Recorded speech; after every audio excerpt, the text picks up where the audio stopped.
ನಾವು ಕೆಲವು ಪ್ರಕಾರದ ಸಸ್ಯಗಳಿಂದ ತಯಾರಿಸಿದ ಎಕ್ಸ್ಟ್ರಾಕ್ಟ್ಗಳು ಕ್ಯಾನ್ಸರ್ ಮೇಲೆ ಬಹುಮಟ್ಟಿಗೆ ಪರಿಣಾಮಕಾರಿಯಾಗಿವೆ. ನಮ್ಮ ಪಾಲಿ ಹೆರ್ಬಲ್ ಫಾರ್ಮುಲೇಷನ್ನಲ್ಲಿ ಒಂದು ಮುಖ್ಯ ಸಸ್ಯವಾದ ಸ್ಮೆಲಾಕ್ಸ್ ಗ್ಲೈಬ್ರಾ ಬಗ್ಗೆ ಕೆಲವು ವಿವರಗಳು.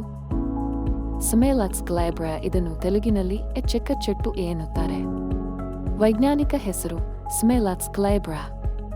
ಇದರಲ್ಲಿ ಫ್ಲಾವನಾಯ್ಡ್ಗಳು, ಸಾಪೋನಿನ್ಗಳು, ಪಾಲಿಫಿನಾಲ್ಸ್, ಸ್ಟೆರಾಯ್ಡಲ್ ಎಂಬಂತಹ ಸಕ್ರಿಯ ಸಂಯುಕ್ತಗಳು ಇವೆ. ಇದು ಯಕೃತ್ತಿನ cancer, liver cancer, colon cancer, ಚರ್ಮದ ಕ್ಯಾನ್ಸರ್, ಪ್ರೋಸ್ಟೇಟ್ ಕ್ಯಾನ್ಸರ್ಗಳಿಗೆ ಬಹುಮಟ್ಟಿಗೆ ಪರಿಣಾಮಕಾರಿಯಾಗಿದೆ.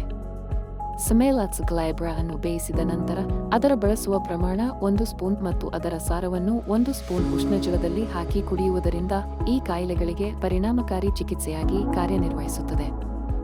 ಸ್ಮೆಲಾಕ್ಸ್ ಗ್ಲೈಬ್ರಾ ಅನ್ನು ನೇರವಾಗಿ ಬಳಸಿದರೆ ದೇಹ ಈ ಔಷಧಿಯನ್ನು ಅಬ್ಸಾರ್ಬ್ ಮಾಡಲಾಗದು. ಆದ್ದರಿಂದ ಇದನ್ನು ಹೆಚ್ಚಿನ ಮಟ್ಟದಲ್ಲಿ ಪ್ರೊಸೆಸ್ ಮಾಡಿದ ಎಕ್ಸ್ಟ್ರಾಕ್ಟ್ ಆಗಿ ತಯಾರಿಸಲಾಗುತ್ತದೆ. ಮಾರುಕಟ್ಟೆಯಲ್ಲಿ ಲಭ್ಯವಿರುವ ಸ್ಮೆಲಾಕ್ಸ್ ಗ್ಲೈಬ್ರಾನಲ್ಲಿ ಇರುವುದು ಬಹುಪಾಲು ಹೆವಿ ಮೆಟಲ್ಸ್, ಭಾರವಾದ ಲೋಹಗಳು, ಉದಾಹರಣೆಗೆ ಅಲ್ಯೂಮಿನಿಯಂ, ಬೋರಾನ್, ಸಿಲಿಕಾನ್ ಇತ್ಯಾದಿಗಳನ್ನು ಸಂಪೂರ್ಣವಾಗಿ ತೆಗೆದುಹಾಕುವ ತಂತ್ರಜ್ಞಾನ ಬಹುಶಃ ಇಲ್ಲ. ಆದ್ದರಿಂದ ದೇಹ ಈ ಔಷಧಿಗಳನ್ನು ಅಬ್ಸಾರ್ಬ್ ಮಾಡಲಾಗದ ಕಾರಣ ಇದು ವಿಫಲವಾಗಬಹುದು. ಆದ್ದರಿಂದ ನಾವು ಹೆವಿ ಮೆಟಲ್ಸ್ ಒಳಗೊಂಡಿರುವ ಅಲ್ಯೂಮಿನಿಯಂ, ಬೋರಾನ್, ಸಿಲಿಕಾನ್ ಇತ್ಯಾದಿಗಳನ್ನು ಸಂಪೂರ್ಣವಾಗಿ ತೆಗೆದುಹಾಕಿ ಪ್ರೋಸೆಸ್ ಮಾಡಿದ ಪೌಡರ್ ಮೂಲಕ ಈ ಔಷಧಿಯನ್ನು ದೇಹವೊಂದು 100% ಅಬ್ಸಾರ್ಬ್ ಮಾಡಬಹುದಾದ ರೀತಿಯಲ್ಲಿ ತಯಾರಿಸುತ್ತೇವೆ.